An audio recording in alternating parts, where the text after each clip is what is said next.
Boa noite a todos. Sejam bem-vindos à Casa Espírita Luz de Jesus, para mais uma noite de reflexão, para mais uma noite de aprendizado. E para darmos início, então, ao nosso trabalho da noite, vamos fazer uma leitura do livro Caminho, Verdade e Vida, de Chico Xavier, pelo Espírito Emmanuel. E o número da mensagem é a 115. E diz assim: Embaixadores do Cristo, de sorte que somos embaixadores da parte do Cristo. Paulo, segunda carta aos Coríntios, capítulo 5, versículo 20. Na catalogação dos valores sociais, todo homem de trabalho honesto é portador de determinada delegação. Se os políticos e administradores guardam responsabilidades do Estado, os operários recebem encargos naturais das oficinas a que emprestam seus esforços. Cada homem de bem é mensageiro do centro de realizações, onde atende ao movimento da vida, em atividade enobrecedora. As ruas estão cheias de emissários das repartições, das fábricas, dos institutos, dos órgãos de fiscalização, produção, amparo e ensino, cujos interesses conjugados operam a composição da harmonia social. É necessário, contudo, não esquecermos que os valores da vida eterna não permaneceriam no mundo sem representantes. Cristo possui embaixadores permanentes em seus discípulos sinceros. Importa considerar que na presente afirmativa de Paulo de Tarso não vemos alusão ao sacerdócio presunçoso. Todos os colaboradores leais de Jesus, em qualquer situação da vida e no lugar mais longínquo da terra, são conhecidos na sede espiritual dos serviços divinos. É com eles, cooperadores devotados e muita vez desconhecidos dos beneficiários do mundo, que se movimenta o Mestre, cada dia, estendendo o Evangelho, aplicado entre as criaturas terrestres, até a vitória final. Entendendo esta verdade, consulta as próprias tendências, atos e pensamentos. Repara a quem serves, porque se já recebeste a boa nova da redenção, é tempo de te tornares embaixador de sua luz. Então, nesse momento, convido a todos para fechar os olhos do corpo físico, para que a gente possa sentar de forma confortável, respirar com presença, acalmando os pensamentos, diminuindo o acelerador do dia, e vamos focar no aqui e no agora. E vamos agradecer a espiritualidade que nos acolhe nesta casa de luz, nesta casa de amor, e que possamos estar de coração aberto para receber aquela parte que nos cabe da reflexão da noite. Vamos pedindo que Jesus permaneça conosco, nos intuindo, nos acalmando, e também que esteja junto do palestrante da noite, para que ele possa transmitir a sua mensagem com toda a amorosidade e a necessidade do momento. Muito obrigado, Senhor, por este lugar, por esta casa, por esta noite. Esteja conosco, hoje e sempre, que assim seja. E hoje conosco o nosso querido Almir, com uma reflexão belíssima.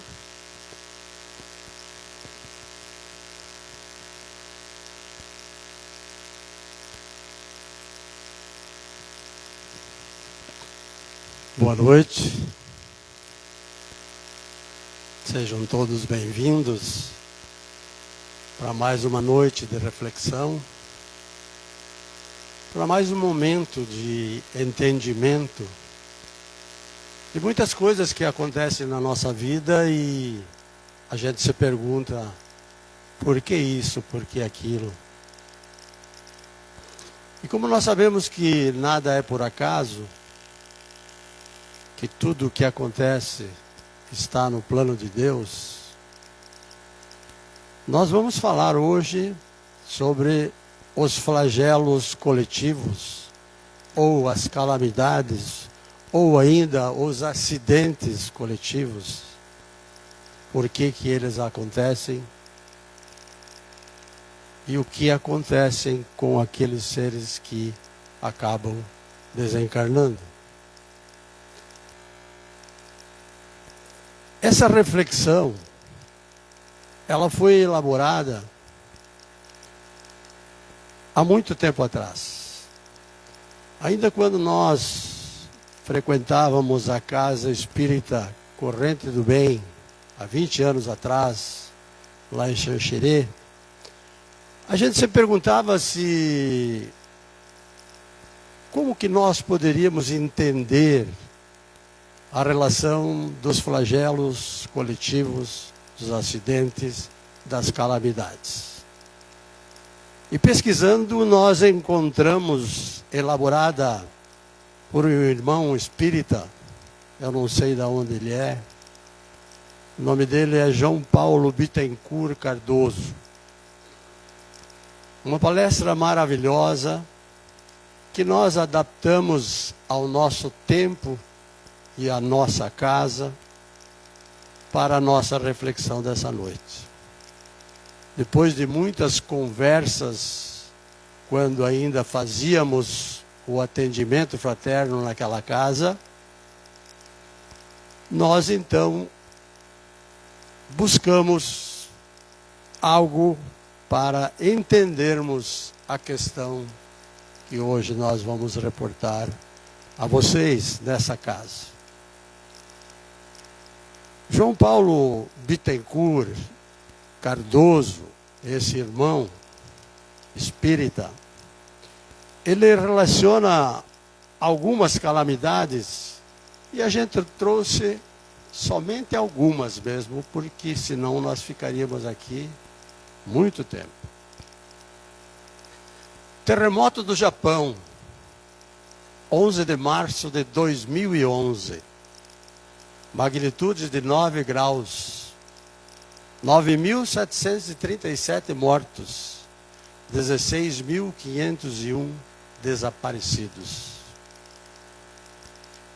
Terremoto no Haiti, 12 de janeiro de 2010, magnitude de 7 graus, estimativa entre 100 e 200 mil mortos, dada a dificuldade de se levantar os dados daquele acontecimento.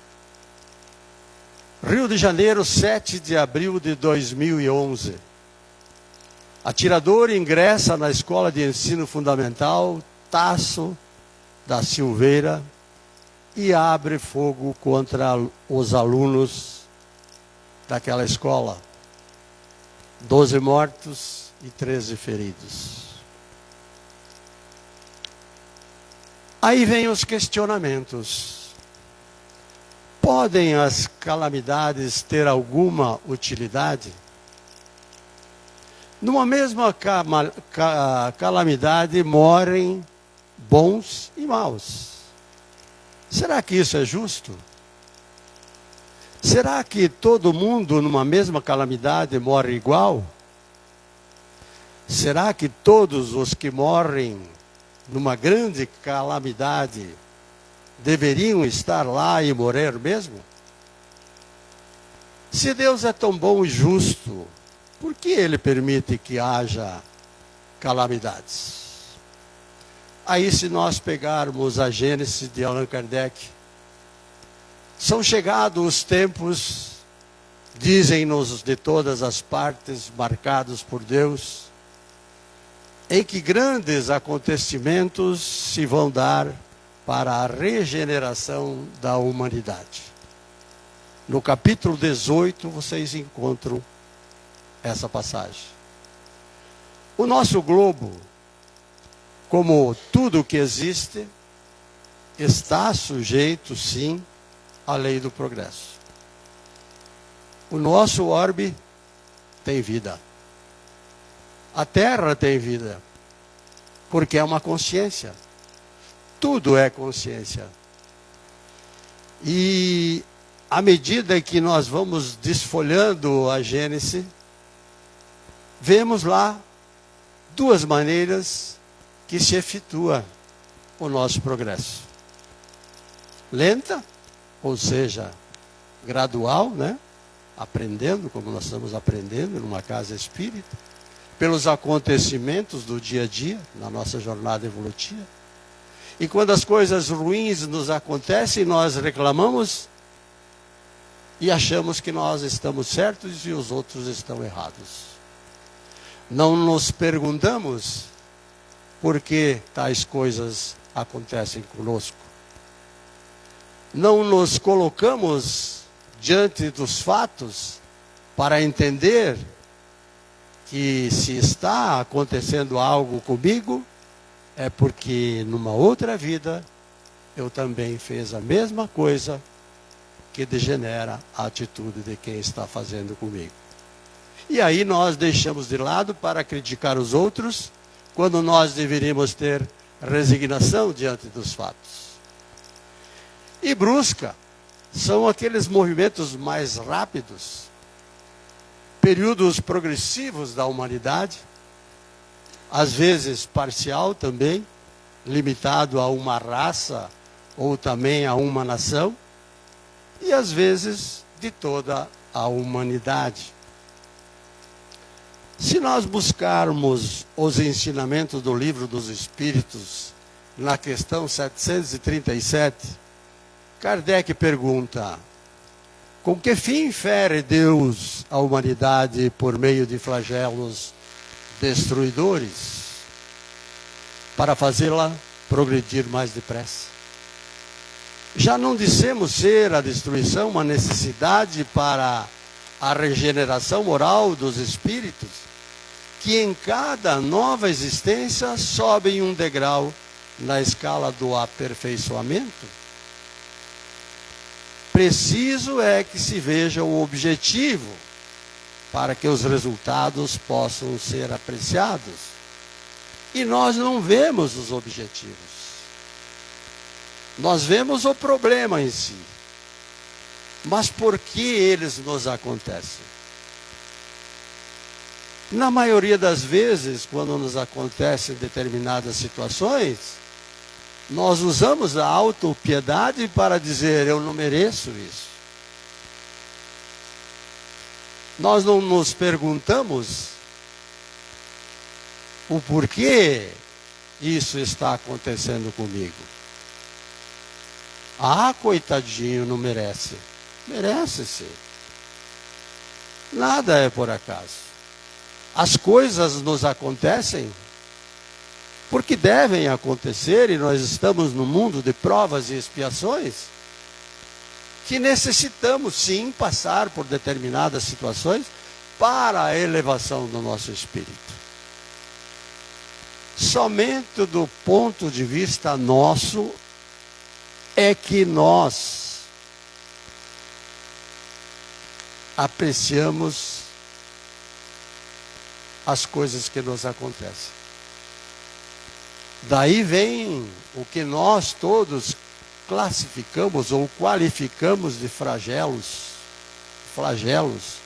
ou calamidades que nos acontecem. Por causa de quê? Pelo prejuízo que isso nos faz, isso faz acontecer conosco, o que nos causa determinadas situações. E essas subversões de valores são frequentes e necessárias para que mais pronto se dê o advento de uma melhor ordem de coisas no nosso mundo terreno, para que se realize em alguns anos o que levariam séculos para acontecer. Nós estamos na terceira dimensão e estamos passando para a quinta dimensão. Não é um lugar pré-determinado, mas é um recebimento de energia mais sutil que vai moldando os nossos corpos físicos de tal forma que muitas vezes nós não entendemos porquê de uma dor nas costas, porquê uma dor de cabeça, porquê uma dor na barriga. Está se processando nesse tempo as mudanças das nossas condições físicas e espirituais. Nós estamos recebendo do plano maior entidades que muitos dizem extraterrestres, que são espíritos mais elevados, que estão fazendo esse trabalho de limpeza das impurezas do nosso orbe, do nosso planeta. E essa limpeza se dá de tal forma que aqueles que não desenvolverem o sentimento de amor, que é só isso que basta para nós, fatalmente vão deixar esse plano. Não vão suportar as energias. Nós vemos hoje em acontecimentos no nosso dia a dia, nessa jornada, no mundo todo, mas especialmente no nosso arredor, jovens desaparecendo, ou em acidente, ou algo com doenças, um infarto, um AVC, e por aí vai. E aí nós não entendemos por quê. Nós podemos falar isso, porque quando trabalhávamos no mediúnico da Casa Espírita lá em Xexerê, a gente recebeu muitas comunicações do plano espiritual. Porque vinham casais, mães, pai. Por que que o meu filho foi embora tão cedo? E a resposta quase sempre era: estava na hora, perda de tempo, ficar ainda aqui. Não se modificava. Eram drogas, eram todo tipo de drogas que vocês possam imaginar. E o uso das drogas ainda fazia com que eles agrediam os pais. Mas a gente sabe que mãe e pai é mãe e pai, né? Perdoa tudo, que é o filho do lado. Mas então não haveria processos menos drásticos e rigorosos de a humanidade evoluir? Esta é a grande questão. Os meios estão aí permanentemente para que todos nós os usamos. Estão à nossa disposição. Primeiro, nós temos a chance de aprender pelo amor. E a gente não aprende pelo amor. Aí vem o quê? A dor. Aí nós aprendemos pela dor. Aí a dor nos movimenta de tal forma que nós paramos para pensar e nos conectar com o mundo espiritual, principalmente com Jesus, porque é o nosso governador, com o nosso anjo da guarda, com aqueles que já nos deixaram dos nossos familiares, para pedir ajuda. Mas nós não nos lembramos de que, enquanto estamos aqui todos juntos, nos degladiamos muitas vezes, com abominações por fatos que, pode-se dizer, de relevância nenhuma. Mas, de uma formiguinha, nós fazemos um elefante e partimos para a execução desse elefante.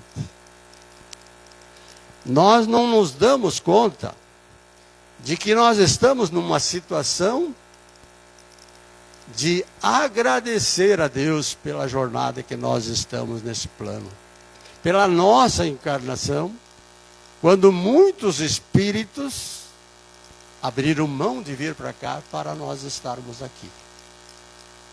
E aí na pergunta 738, para conseguir a melhora da humanidade, não podia Deus empregar outros meios que não os flagelos destruidores?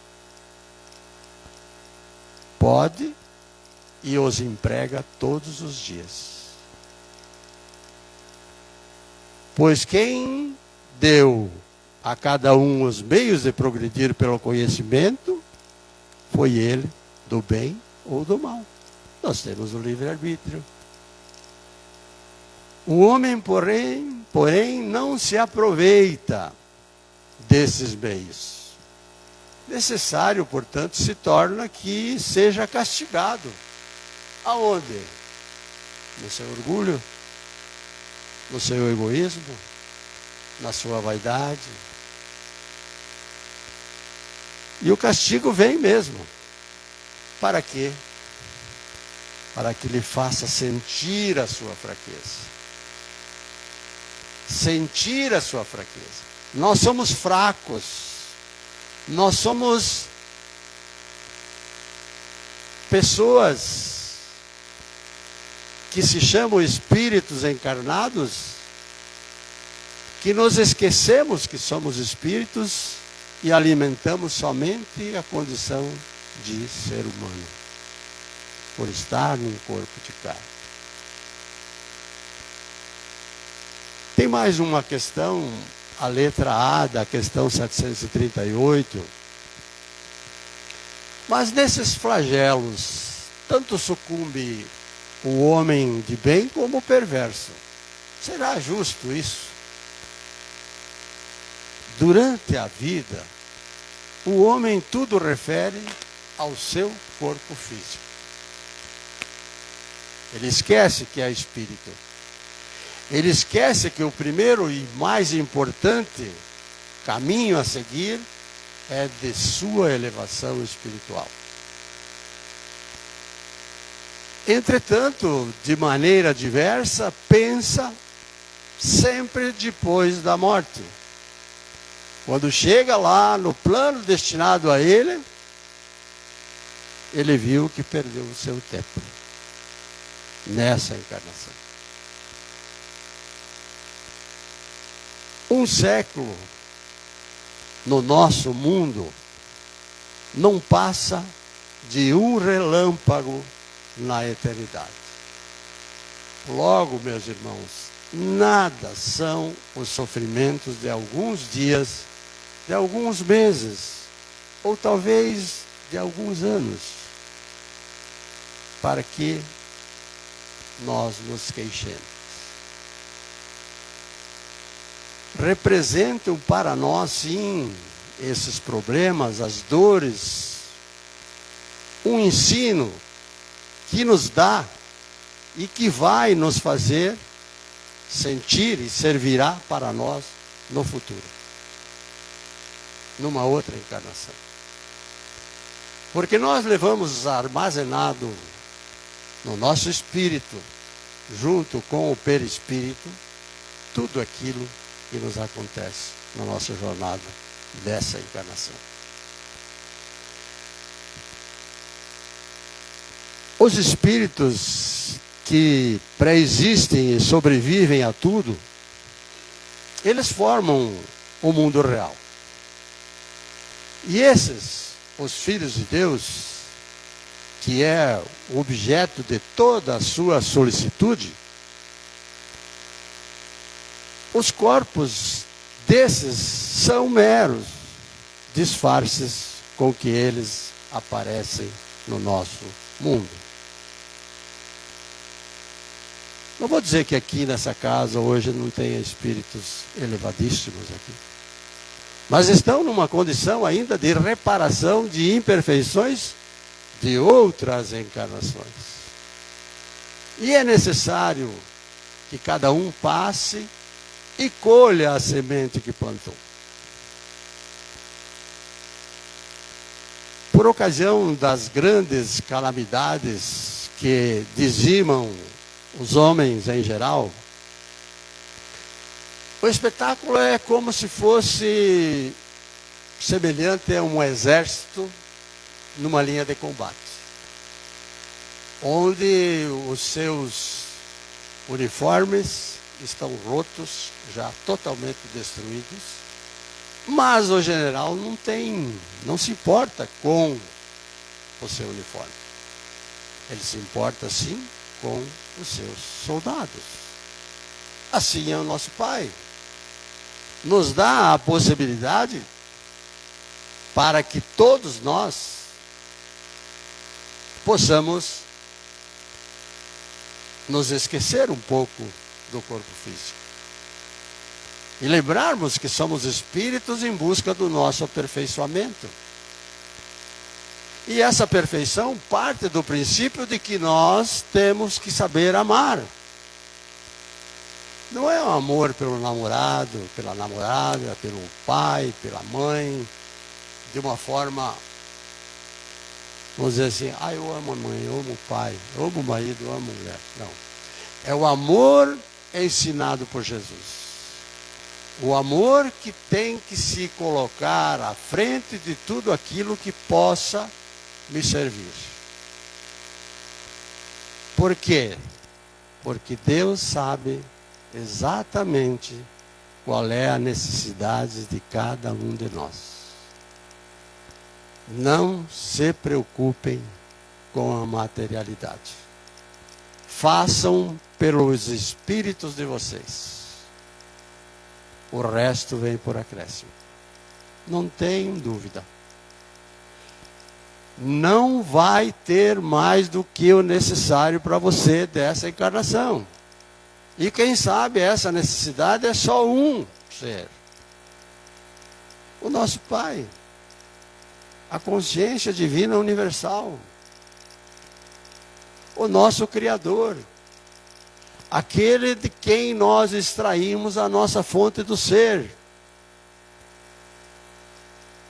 E somos individuais desse todo que é o nosso Pai. Somos seres individuais.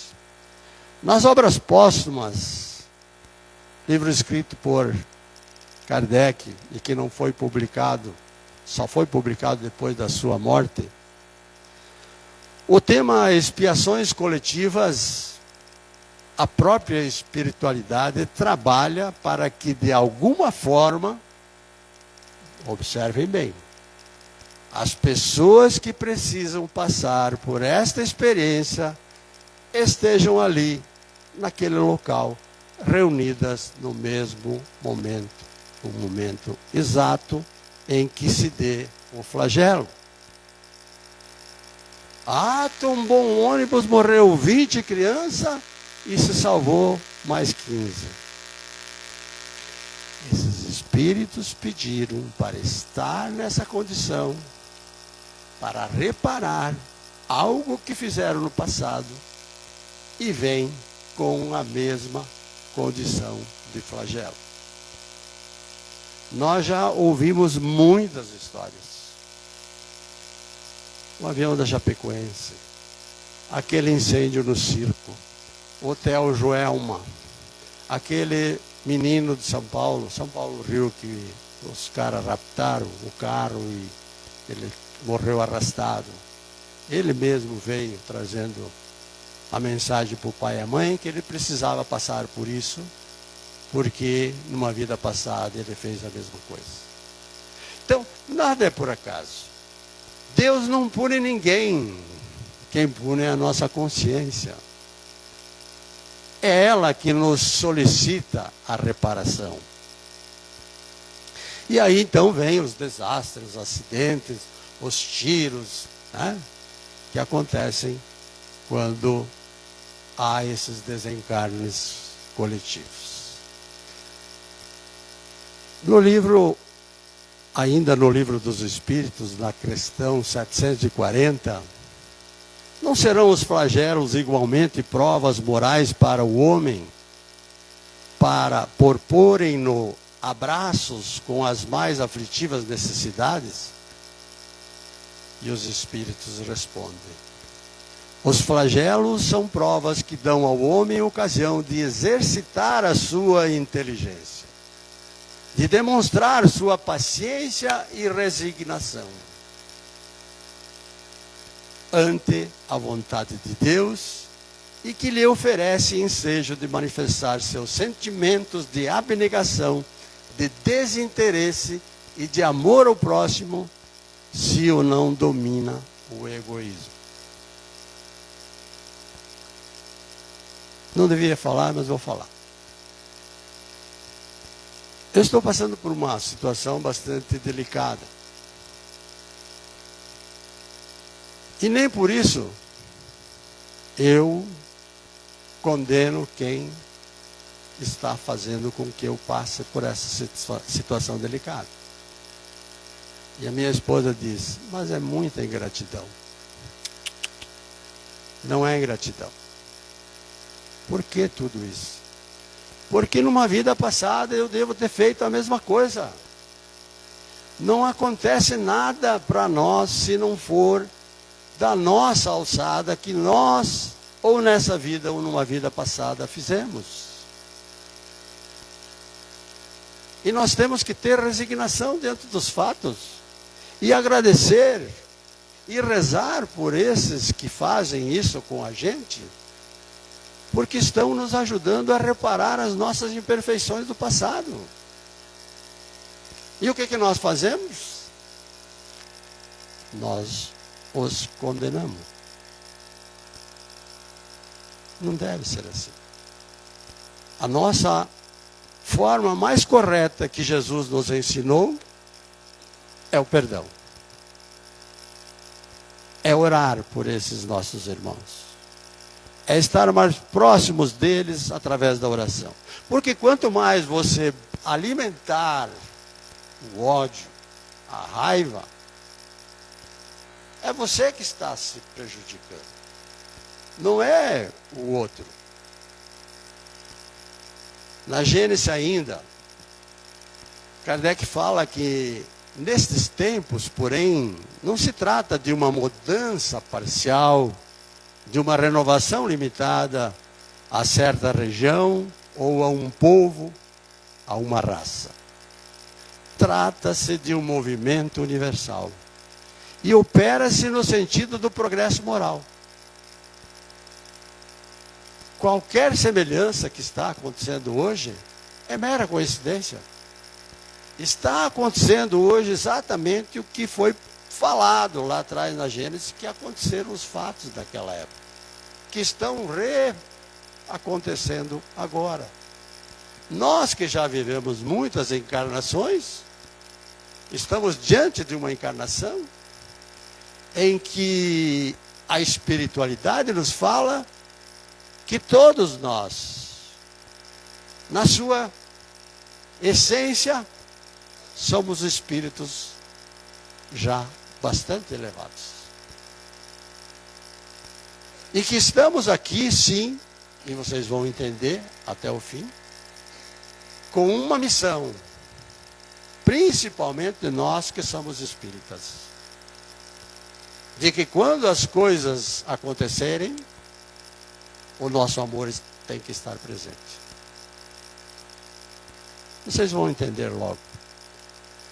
Mas uma mudança tão radical como que se está elaborando não pode realizar-se sem comoções. Está na Gênesis. Já aconteceu lá atrás. E vai acontecer de novo. De que forma? Não pertence a nós. Pertence a Deus. Os períodos de renovação moral da humanidade coincidem, como tudo leva a crer, com as revoluções físicas do globo. Vocês sabem por que os vulcões explodem, as crateras se abrem. Tem uma parte nos Estados Unidos, não lembro se é na Califórnia, onde é, que tem, não sei, não sei quantos mil quilômetros, que tem uma fenda. Sabe por que isso acontece? Pelos nossos pensamentos. Pelos pensamentos maldosos da humanidade. Sabe por que os vírus estão presentes? Por causa dos nossos pensamentos. Os pensamentos maldosos. Temos que estudar bastante, meus irmãos. Nós temos algo a fazer ainda nesse globo. Somente o progresso moral pode assegurar aos homens a felicidade na terra, refreando as paixões más. Somente esse progresso pode fazer que entre os homens reine a concórdia, a paz e a fraternidade. Somente isso. Algumas coisas que Emmanuel nos fala. Quem lê o livro vai lembrar. Brasil, coração do mundo, pátria do Evangelho. O Brasil não está somente destinado a suprir as necessidades materiais dos povos mais pobres do planeta, mas também a facultar ao mundo inteiro, uma expressão consoladora de crença e de fé raciocinada, e a ser o maior celeiro de claridades espirituais do orbe inteiro. Viram a nossa responsabilidade perante o mundo? Não é só dos espíritas, mas é de todos aqueles que professam uma religião, que estão inseridos na bondade, no amor e na caridade. São todos esses. E vão ser chamados na hora que tem que ser chamado. Vocês lembram do martírio de Lívia, a esposa de Públio Lentulus, em Roma? Quando, sob os aplausos delirantes e ensurdecedores da turba numerosa, saltaram seus leões famintos para a espantosa cena de impiedade, de pavor e sangue, mas nenhum dos apóstolos desconhecidos que iam morrer no depravado festim de Nero sentiu as torturas angustiosas de tão horrenda morte.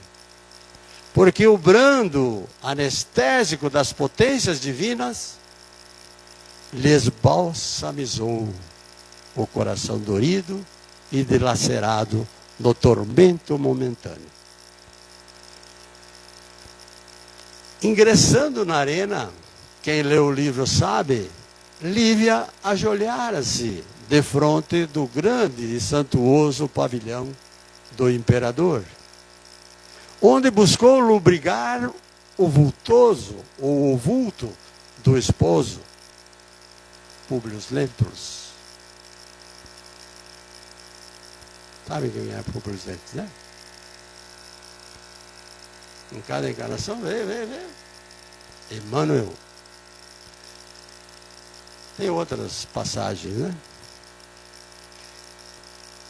E pela derradeira vez, a fim de guardar no fundo da alma a dolorosa expressão daquele último quadro, junto da imagem íntima de Jesus crucificado, que inundava de emoções serenas no seu pobre coração, no minuto supremo, pareceu-lhe divisar, confusamente, na doce claridade do crepúsculo, a figura ereta do senador, coroado de rosas. Como os triunfadores, e quando seus lábios se entreabriram numa última prece, misturada com lágrimas, essas lágrimas ardentes que lhe borbulhavam dos olhos, viu-se repentinamente envolvida pelas patas selvagens de um monstro. Não sentira, porém, qualquer comoção violenta e rude, que assinalasse comumente o minuto obscuro da morte. Figurou-se-lhe haver experimentado ligeiro choque, sentindo-se agora embalada nos braços de névoa translúcida, que ela contemplou altamente surpreendida. Buscou certificar-se da sua posição e ao seu lado a nobre figura de Simão, que lhe sorria divinamente, dando-lhe a silenciosa e doce certeza de haver transposto o limiar da eternidade. Assim será a nossa passagem, quando nós entendermos que o que devemos fazer na nossa jornada é praticar o amor. Amor para com todos, porque somos todos irmãos. E um dia estaremos todos juntos nas glórias, mais perto do nosso Pai. E para encerrar, que gosto tem as nuvens? Pai, que gosto tem as nuvens? Perguntou o garotinho de 7 anos. O pai, do banco de trás do carro que o menino perguntou, ele olhou para o garotinho. Era um dia lindo de sol. O céu azul fazia um fundo luminoso para as brancas nuvens que desfilavam lentamente pelo espaço. O pai foi pego de surpresa. Sua mente não estava nas nuvens. Estava no trânsito, nas coisas a fazer, nos problemas a resolver. A força da gravidade exercida sobre o pai não era a mesma que atraía o filho para o centro da terra. O menino pensava no gosto das nuvens. O pai pensava em chegar logo em casa. Mas certas perguntas das crianças têm poderes mágicos.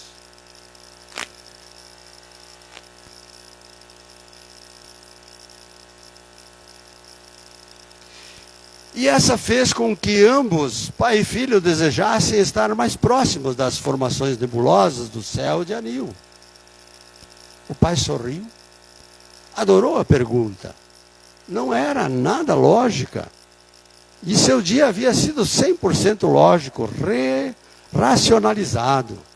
Ele topou o desafio e flutuou com o filho pelos ares, naquele final de tarde ensolarado. E os dois começaram a apresentar as suas ideias. O pai partiu do conhecimento que tinha e falou do vapor d'água. O menino não gostou muito da proposta e logo estavam em outro mundo. Falando de algodão doce, de lã, de tantas outras coisas maravilhosas que foram surgindo por ali. O filho terminou dizendo categórico: pai, acho que as nuvens têm gosto de branco. Acho que você está certo, meu filho, disse o pai. Acho que você está muito certo. Ao final da conversa, estavam gargalhando e pousaram de volta dentro do carro, porque ele havia parado o carro a caminho de casa. O pai gostou tanto da brincadeira e estava tão feliz que quando estava quase chegando, voltou-se para o filho e perguntou: filho, que cheiro que tem o sol? Há tantas maneiras de se ajuntar tesouros no céu. Foi isso que Jesus nos ensinou. A orientação segura de Jesus em seu sermão na montanha diz respeito aos tesouros das boas obras, das produções do bem, que nos levam ao enriquecimento moral. Os tesouros da terra são frágeis realmente. Vemos isso todos os dias. Pequenas quantias, grandes fortunas mudam de mãos em um piscar de olhos, das mais diferentes formas possíveis. Porém, o tesouro dos sentimentos nobres, representado por Jesus pela palavra coração, esse é indestrutível. Não muda de mãos, pois sem sequer estar nas mãos. É como o gosto das nuvens. Breves instantes de alegria, de conversa amigável com um filho, a esposa, o pai, é o tesouro que as traças nem ferrugem consomem. Assim, não permitamos que a agitação do dia nos leve para longe de nós mesmos. Nos leve para longe de nossos amores. Pois sabemos que muitas vezes estamos próximos fisicamente, mas muito distantes. Reservemos tempos para os passeios pelas nuvens, para os instantes de descontração, sem a ameaça da contagem regressiva de um relógio. Descobriremos que as nuvens têm um gosto maravilhoso, que o sol tem um perfume sem igual, e que as risadas de nossos amores ficam mais gravadas na alma por toda a eternidade. Tesouros do coração. Pai, que gosto tem as nuvens. Momento Espírita, 13/1/2025. Essa reflexão serve para que nós entendamos de uma vez por todas que a nossa elevação espiritual começa dentro do nosso lar. Boa noite a todos.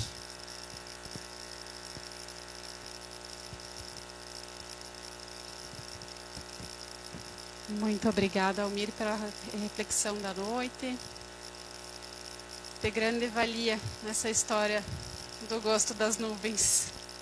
De grande valia. Então vamos nos encaminhando para o segundo momento desta noite, do nosso trabalho. Vamos pedindo que os trabalhadores se coloquem à disposição para o passe coletivo. As luzes serão diminuídas. Colocaremos uma música ao fundo.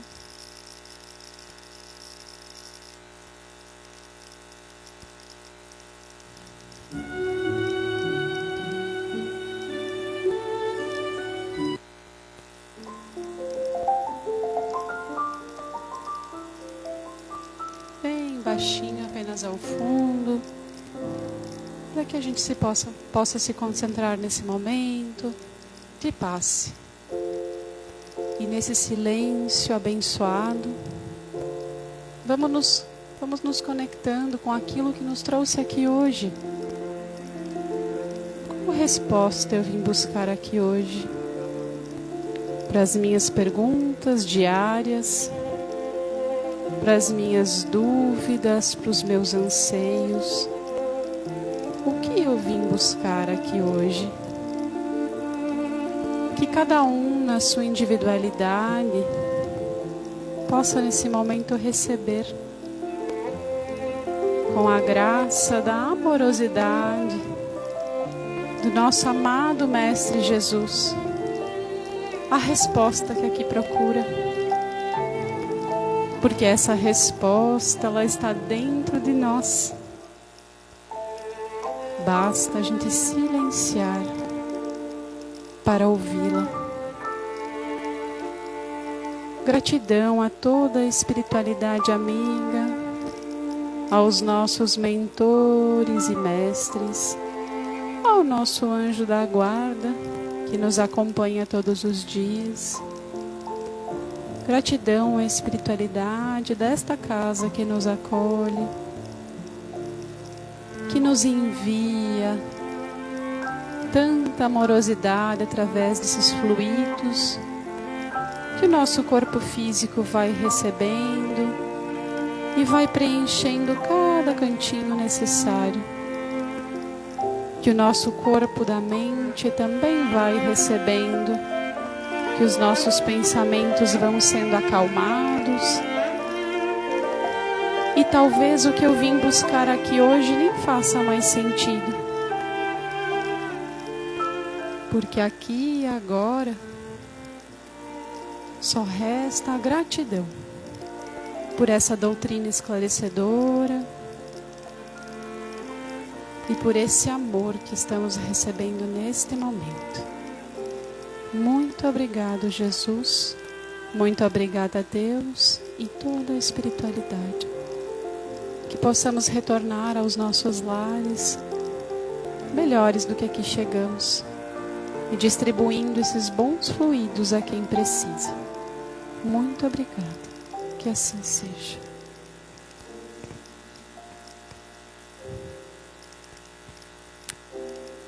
Muito obrigada a todos. Fica o convite para a reflexão da próxima quinta-feira. Também fica o convite para os grupos de estudo. Quem ainda não participa e tem interesse, em breve nós teremos uma nova turma. Fiquem em paz.